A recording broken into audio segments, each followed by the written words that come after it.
Muy bien. Agradecer al presidente de Telefónica la amabilidad no solo de estar hoy aquí con nosotros, sino de colaborar tan activamente como siempre lo hacen, y agradecerlo de verdad de corazón.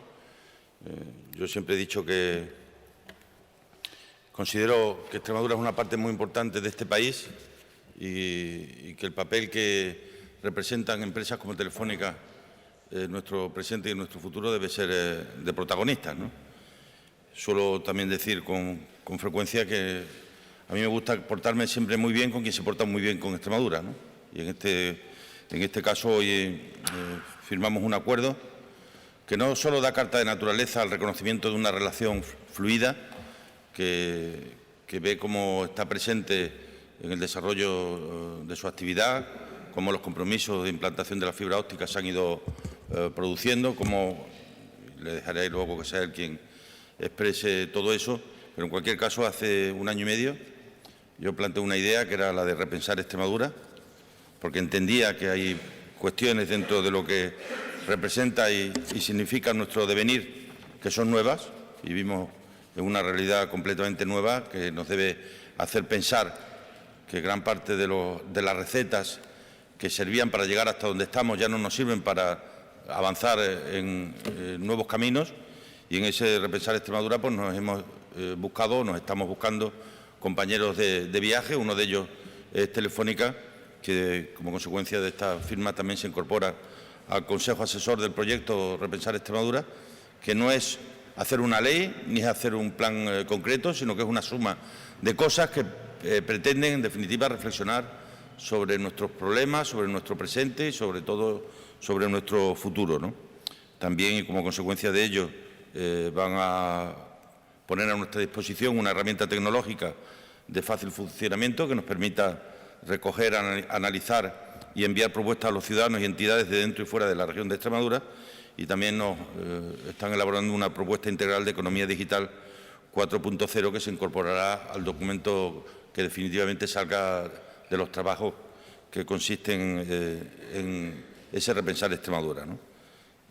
Tanto con Google como con CISE Santander y la Universidad de Extremadura van a conformar el Consejo Asesor de esta idea, que nos gustaría que fuera también una oportunidad para reflexionar sobre nosotros mismos y sobre nuestra realidad.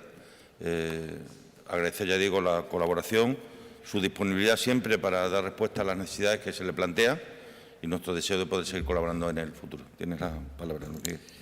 Pues muy buenos días, muchísimas gracias.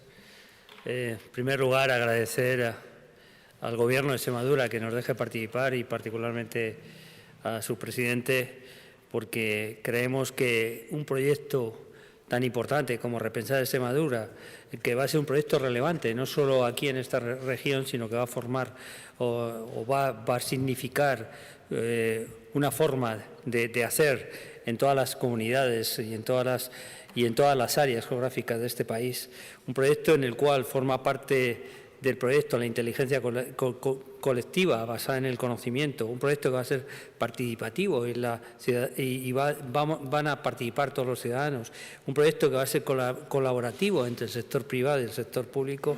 Sin duda es un proyecto en el cual Telefónica quiere estar, y es un proyecto en el cual Telefónica quiere estar y va a estar. Va a estar, como decía el presidente, vamos a formar parte del Consejo Asesor junto con la Junta de Extremadura, con la Universidad de Extremadura y con otras empresas punteras en este país. Y nuestro objetivo es crear una herramienta de participación ciudadana, una herramienta que van a tener a finales de este mes, a finales de marzo, y que va a permitir recoger y analizar todas las propuestas y encuestas de los ciudadanos, tanto dentro como fuera de la región. Una herramienta que sin duda luego se enriquecerá con todo lo que está alrededor del Big Data. Y adicionalmente, como decía el presidente, vamos a crear una propuesta integral de economía digital. La economía digital es algo que no es una opción, es algo que no es algo que decides, es algo que estás o no estás. Y si no estás, probablemente tengas un problema mayor. Creo que somos el socio digital para para este proyecto. Creo que lo demostramos y lo demostramos con todo lo que hacemos en el día a día. Somos líderes en infraestructuras, somos el líder europeo, tenemos más de 3 millones de clientes de fibra, tenemos más fibra en este momento que cobre, hemos desarrollado servicios digitales, tenemos la televisión de referencia en este momento de Europa, tenemos más de 3,7 millones de clientes y aproximadamente cerca de 6 millones de accesos. Tenemos el proyecto de convergencia, o lideramos el proyecto de convergencia en este momento en Europa, con más de 22 millones de accesos, y somos la referencia en cuanto a transformación digital en todo el sector empresarial. En cuanto a la educación digital, estamos apoyando a toda la transformación del sistema educativo. En cuanto a I+D, estamos invirtiendo más de 1.500 millones de euros a nivel de I+D y participamos en redes de emprendimiento, como es todo lo que hacemos a través de nuestro proyecto Open Future, con iniciativas como Think, Weira, Talentum o Américo. Y finalmente, todo esto lo hacemos garantizando la confianza digital. Creemos que no se puede hacer ningún desarrollo digital si no lo hacemos con los estándares y la seguridad suficiente. Tenemos que garantizar todo lo que está alrededor de la confianza de los ciudadanos. Y no solo esto lo hacemos en todo el país, sino que Extremadura es pionera. Extremadura es pionera en todo lo que nosotros estamos desarrollando. Estamos invirtiendo la inversión que hemos realizado en los últimos 4 años, 2012-2016, asciende a más de 150 millones de euros. Anualmente estamos invirtiendo una media de unos 40 millones de euros. Tenemos ya redes de fibra óptica en 24 poblaciones. Tenemos más de 300.000 hogares con acceso a este tipo de tecnología. Tenemos la mejor cobertura en nuestros centros de enseñanza. El 96% de los centros de enseñanza en Extremadura tienen acceso a la fibra. En colegios públicos el 72%. Y los hospitales, la red hospitalaria también goza de esta red de alta capacidad y de alta calidad. Todos los hospitales están conectados con acceso por encima de los 10 gigabits por segundo. Tenemos es la primera comunidad con un anillo hospitalario redundado de fibra óptica en cada hospital, lo cual redunda evidentemente en la seguridad que tenemos en estos centros. 100% de centros con fibra por encima de los 100 megabits por segundo, wifi para profesionales y videoconferencia en el 100% de los hospitales. Estamos ayudando también a la creación de empleo. Tenemos 500 personas entre empleo directo e indirecto. Aproximadamente el 50% directo dentro de Telefónica en nuestra contratación y 50% lo que utilizamos con otras empresas, que sin duda son extremeños. Estamos apoyando al emprendimiento. Hemos firmado un acuerdo con la Junta para impulsar todo el emprendimiento y el apoyo a las universidades con las cátedras que tenemos también en esta región. En cuanto al desarrollo y el despliegue de nuestras redes, hemos mejorado todo el acceso a nuestras redes y las capacidades para mejorar todo lo que está en torno al turismo en zonas tan relevantes como puede ser la zona de Gata. Hemos aumentado la velocidad DSL y hemos migrado a velocidades VDSL, duplicando la velocidad en Santibáñez Alto, Acebo, Casar de Palomeno o Camino Morisco, por ejemplo. Hemos mejorado la cobertura en poblaciones como Orcajo, Pino Franqueado o Cabezo. Y hemos desarrollado cobertura LTE en toda la población, tanto en Trevejo, La Codosera, Herías o Robledillo de Gata. Pero no solo en el medio rural estamos desarrollando, sino también estamos fomentando el desarrollo empresarial. Y hemos desplegado redes de fibra óptica en 20 zonas de alta densidad empresarial. Y por no detallar todos los polígonos industriales, pues le diría que hay polígonos como Cagancha, Princesa Sofía, Almendalejo, La Barca, etcétera. En todos ellos hemos desplegado redes de fibra óptica y, por supuesto, esto solo ha hecho nada más que empezar. El objetivo es que todos los extremeños dispongan de redes de alta velocidad, tanto a nivel de fibra como de 4G, en los próximos ejercicios. Y no quiero olvidar el despliegue en el Parque Científico Tecnológico de Cáceres, en el cual pues, hemos dotado a todo el campus universitario de una red de altísima calidad. En definitiva, creo que somos el socio digital para desarrollar este proyecto y, como decía, reitero el agradecimiento a la Junta, reitero el agradecimiento a su presidente para que nos hayan permitido desplegar este proyecto.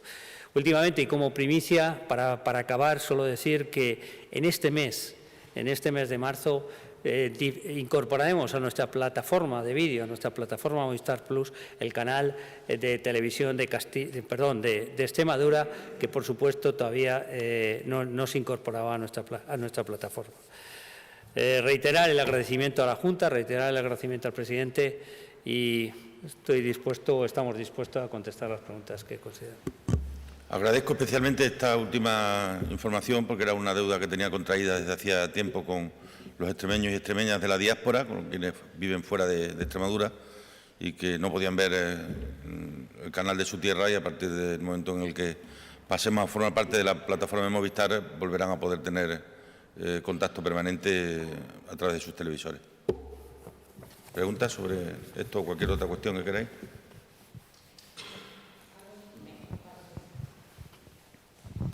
Hola, buenos días. Yo estaba planteando, está bien repensar el futuro, pero hay cosas para el futuro que pasan por solucionar cosas del presente. Como están temas como la mina, el ferrocarril. O sea, queda un poco de vértigo, hablo ya personalmente, pensar en el futuro sin solucionar cosas que están pasando en el presente. Yo creo que son planos distintos, Pablo. Son planos distintos. El ferrocarril es resolver un problema histórico que evidentemente está ahí y hace unos días o hace unas semanas vino por aquí el ministro y nos dio unos plazos. Pues está como conocemos que está. Y la mina pendiente de la DIA, ¿no? El repensar no quiere decir que todo esto no sea importante. Probablemente esto todo es lo más importante ahora. Lo que sí queremos es transmitir la idea de que repensar Extremadura es repensar sin saber qué es lo que va a salir de ahí. Es decir, esto no es un proyecto definido que nos conduzca hacia una meta final conocida, ¿no? Es repensar con las herramientas y los instrumentos y la realidad de la sociedad en la que vivimos. Porque yo no sé al 100% lo que hay que hacer, lo que sí sé es lo que no hay que hacer. Y luego lo que no hay que hacer es hacer las cosas como se hacían cuando la realidad social era distinta. Entonces, ¿qué hacemos en una sociedad tan compleja como esta, fracturada en dos generaciones, una que usa redes y otra que vive en ellas? ¿Cómo nos vamos a relacionar en el futuro? ¿Qué vamos a poner en el frontispicio de nuestras prioridades? De eso es de lo que se trata. Evidentemente, todo lo demás tiene que seguir. Y para eso están, entre otras cosas, los compromisos políticos para que se cumplan. A mí me gustaría saber si esta herramienta digital que se va a crear ahora va a tener algo que ver con aquella que se creó hace años ya, Opina Extremadura, si será muy similar, si esa participación ciudadana tendrá esa misma ventana o muy parecida a la que ya hubo hace unos años. Y luego, por otro lado, me gustaría saber, esta semana, como se celebra el Día de la Mujer y se concluyó el plazo para que los consejos de administración de las empresas dependientes de la Junta fuesen paritarios, al parecer fueron 8 los consejos de administración que cesaron, y me gustaría saber si se han puesto ya las pilas y ya han creado consejos paritarios esos 8 consejos de administración. Respecto a lo segundo, no, que yo tenga noticias, no se han puesto, no son todavía paritarios porque no se han vuelto a rehacer y no se reharán mientras no sean paritarios. Es decir, que la decisión es firme. Lo que hemos hecho ha sido cumplir con aquello con lo que nos habíamos comprometido, ¿no? Y, hombre, llegar a poder celebrar el Día de la Mujer en un escenario de cumplimiento de los compromisos encaminados a lograr la prioridad en todos los niveles, pues a mí me llena claramente de satisfacción. La otra era... me supongo que será parecido, tiene que ser, porque el objetivo en parte es parecido, ¿no? Supongo que como de entonces para acá han pasado ya mucho tiempo, pues habrá unas evoluciones, incorporaciones e innovaciones, por supuesto, ¿no?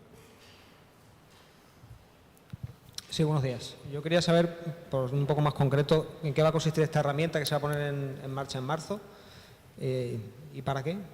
Y también, por otro asunto, el tema de la moción de censura en Badajoz, si hay alguna novedad, sí, si le han planteado alguna novedad, y quería saber también su opinión. La herramienta técnicamente no sé, Juan. Como no tengo respuesta para todo, ni conocimiento de todo, pues no sé en qué consistirá. Lo que sí sé es para la que la queremos. La queremos para poder, a medida que vayamos avanzando en propuestas de repensar Extremadura, irlas sometiendo a la consideración de la ciudadanía y que puedan hacer aportaciones para mejorarla, ¿no? Y respecto a la moción de censura, aclarar alguna cuestión que me parece básica, ¿no? debe de haber algún problema de gobernabilidad cuando no se hace otra cosa que hablar de esto. Y no soy yo precisamente el que habla, que es la primera vez que voy a hablar de ello. Algún problema debe haber cuando no se habla de otra cosa. Punto 1. Punto 2. Lo que tiene que decirse es si hay una mayoría estable para gobernar la ciudad de Badajoz. Punto. Segundo lugar, hay que tener mucho cuidado con los comentarios sobre las legitimidades. Vivimos en un sistema que no es presidencialista. Ni se vota al presidente de la Junta ni se vota a los alcaldes. Se votan diputados y concejales. Con lo cual, tan legítimo es que gobierne quien consigue tener mayoría con apoyo de otros, como que gobierne otro con apoyo de otros. Es decir, tan legítima una cosa como la otra. Este juego de legitimidades en el que hemos entrado, de que solo es legítima la democracia cuando gobierna quien haya sacado más concejales, es que ese no es el modelo. El modelo es que gobierna quien tenga garantizado una mayoría suficiente para poderlo hacer. Y eso se llama mayoría absoluta. Entonces, lo que tiene que hacer el Ayuntamiento de Badajoz es intentar recuperar su mayoría absoluta con acuerdos. Y en cuarto lugar, y si eso no ocurriera y se planteara, veríamos los términos del acuerdo, que es exactamente en lo que hemos quedado. Pero no podemos empezar la casa por el final. El problema no lo ha generado el PSOE de Badajoz. El problema lo ha generado la ruptura del acuerdo entre PP y Ciudadanos. Y a partir de ahí, ¿qué hay que tener o qué necesita la ciudad? Una mayoría que sea estable, suficiente para poder gobernar, que ahora no se da. Y como muy bien dijo Ricardo Cabezas, no se puede gobernar desde la oposición. No se puede gobernar desde la oposición.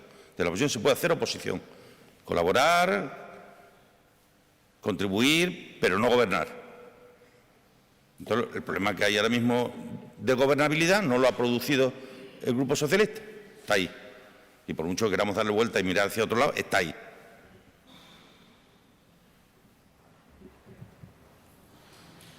Hola, presidente. Buenos días. A mí me gustaría una valoración sobre todo el panorama nacional en torno a las primarias del Partido Socialista. Se habla de acelerar los plazos de Susana Díaz, de la presión que está metiendo Pedro Sánchez, de las encuestas, estando por encima, de si va a haber una confluencia entre Pachi López y Pedro Sánchez. Bueno, una opinión a nivel global de usted. No, hombre, yo aprecio alguna diferencia que viene de la mano de quienes tenemos que estar, además de en ese ámbito, en el principal, que es gobernar. En el PSOE ahora mismo hay dos tipos de compañeros. Los que estamos teniendo responsabilidades respecto de la vida de la gente, es decir, que estamos gobernando, y los que no tienen esa responsabilidad, que están centrados exclusivamente en las primarias. Permítame que yo diga que yo estoy muy centrado en resolver los problemas de los extremeños y de las extremeñas. Y el problema del partido están ahí, pero no es para mí la única preocupación. Haremos el Congreso o las primarias, como se ha dicho, en mayo y el Congreso en junio. Y espero y deseo que sean unas primarias donde quede claro que no se enfrentan personas con distintas ideologías, sino con distintos modelos de país, con distintos modelos de partido. Pero ya he dicho y he manifestado en repetidas ocasiones que luego quiero que vayamos, me gustaría que fuéramos a un Congreso de unidad, donde habiendo defendido en las primarias cada uno lo que haya defendido, luego seamos capaces de todos a una defender un proyecto de partido y un proyecto de país que sea útil a los españoles y a las españolas, que es lo que yo creo que a todos nos debe guiar, ¿no? Sí, presidente, buenos días. Sobre precisamente también el Partido Socialista, el diario El Mundo ha sacado una encuesta en la que, según esa encuesta, Pedro Sánchez volvería a arrasar respecto a Susana Díaz sobre todo, pero también está por encima de Pedro Sánchez. Dos preguntas en una. ¿Usted palpa que Pedro Sánchez puede arrasar entre la militancia? Y la segunda es, ¿volveríamos otra vez al principio? No, yo creo que el resultado... Primero, no ha habido ninguna encuesta en los últimos tiempos que haya acertado. Al margen de que... Ya digo, yo no tengo nada contra nadie, O sea, yo puedo tener mayor coincidencia con mi proyecto, con lo que yo entiendo como proyecto de país, con unos que con otros. Pero no considero a nadie enemigo, En todo caso, personas que tenemos unas distintas sensibilidades o matices dentro del partido, ¿no? A partir de ahí yo haría bien en que no se le haga demasiado caso a las encuestas, que no han acertado nada en los últimos tiempos, porque basta que se diga una cosa para que la gente haga la contraria, ¿no? Bien haría que fuéramos prudentes en la valoración de las encuestas. En cualquier caso, ya repito, estamos en un proceso que es interno, que nos afecta a todos, pero algunos estamos al mismo tiempo gobernando y actuando sobre la vida de las personas y otros están nada más que centrados en eso. Entonces yo entiendo que cada uno tiene distintos niveles de actividad en estos meses, en esta semana. Pero hay cosas muy importantes que no son solo el Congreso del PSOE, que sí que se están dirimiendo en este país ahora mismo. La vida de los españoles y de las españolas no es solo el Congreso del PSOE, por lo que vuelvo a decir lo que he dicho siempre. Para mí primero está España, después está el PSOE y por último estamos los militantes. Sí, presidente, al margen de esto, después del debate abierto en los últimos meses en torno al impuesto de sucesiones y donaciones en redes sociales y demás, no sé qué conclusión ha sacado de todo ello después de hablar con Ciudadanos. He sacado una conclusión muy positiva, y es que la herramienta es magnífica. Así que aquellos que cuando inicié los vídeos en Facebook me dijeron que eso era un error, pues les digo, de error nada, la herramienta es fantástica. Y como yo lo que estoy haciendo es probando nuevas herramientas para poder hablar con la ciudadanía allí donde están ellos, lo repito, la herramienta es fantástica. A partir de ahí, pues hay que tomar cumplida nota de la preocupación. Denota que algo hemos hecho mal en la información, porque la donación entre padres e hijos en Extremadura está prácticamente bonificada casi al 100%, como mínimo al 90%, 90, 95, 99 en función de la cuantía de la que estamos hablando, con lo cual la gran parte de las herencias están bonificadas. Lo que no está bonificado es herencia entre tíos y sobrinos o entre parentescos por encima del segundo grado, ¿no? Y siempre lo tenemos presente. Yo creo que ese es un impuesto que hay que armonizar en el conjunto del país. Y luego lo que siempre he dicho, cuando se habla de que aquí el impuesto es más alto de lo que puede ser en Madrid o en otra zona. Cuando alguien decidió crear la central nuclear de Almaraz en el corazón del Parque Natural de Monfragüe, cuando alguien lo decidió, lo hizo para darle luz a la ciudad de Madrid. ¿Qué ocurre? Que la central nuclear de Almaraz, que genera el 5% de la energía eléctrica española, el 5%, cuando esa electricidad llega a la Comunidad de Madrid, allí es donde produce sus ingresos fiscales, vía el impuesto eléctrico y vía IVA. O sea, algo que se produce aquí genera el ingreso allí. ¿Qué es lo que ocurre? Pues que allí Cristina Cifuentes puede bajar el impuesto de sucesiones porque tiene mucha energía por la que cobra procedente de otros sitios. Mientras que aquí nosotros no lo podemos bajar porque aquí no tenemos ingreso ninguno. Porque, como sabéis, el que teníamos está recurrido ante los tribunales y lo hemos tenido que devolver. El escenario es tan sencillo como ese. Es decir, en España yo voy a defender siempre que la energía no nos pertenece. Como el agua no le pertenece a nadie o como las autovías no le pertenece a nadie. Pero este discurso no puede romperse en el tema fiscal. Entonces no se nos puede estar echando en cara a los demás que tenemos impuestos porque los tenemos, porque queremos que la energía se comparta, se produzca en unos sitios y se consuma en otros, que allí es donde tributa. Esto es muy fácil si alguien quiere resolverlo. Que todos los ingresos que produce la energía en Madrid se ingresen en Extremadura. Y veremos cómo así allí tendrán que poner impuestos de sucesiones y nosotros los podremos quitar. Tan sencillo como eso. Quería, si me permite, volver al Congreso del Partido Socialista para hacerle una pregunta sobre la exclusividad. ¿Cree usted que quienes concurran a los distintos comicios que tienen previstos debe hacerlo en exclusividad o pues se pueden compatibilizar cargos? Nosotros, la posición del PSOE siempre ha sido que el secretario general ha sido el candidato, con lo cual esos cargos se comparten. Entonces, sobre si es posible compatibilizarlos o no, si se puede ser secretario general del partido y presidente del Gobierno, pues claro que se puede compatibilizar. Es cuestión de rodearte de un buen equipo, ¿no? Poder acceder a los comicios siendo otra cosa. Susana Díaz, presidenta de Andalucía, a la vez puede ser otra cosa dentro de su partido presentarse a esos comicios. Yo no veo ningún problema, ¿no? Que ha sido así siempre. Es decir, por esa regla de 3 yo no me puedo presentar a las primarias, porque soy presidente de la Junta. Para ser secretario general, no, es absurdo. ¿Alguna cosa más? Sí, buenos días, presidente. En estos días había que renovarse el acuerdo también con Air Nostrum para los vuelos de Badajoz. ¿Sabe si hay alguna noticia al respecto? ¿Se va a renovar? Estamos en negociaciones con ellos, estamos hablando, para ver si somos capaces de poder mejorar también los temas relativos a los horarios. ¿Vale? Muy bien.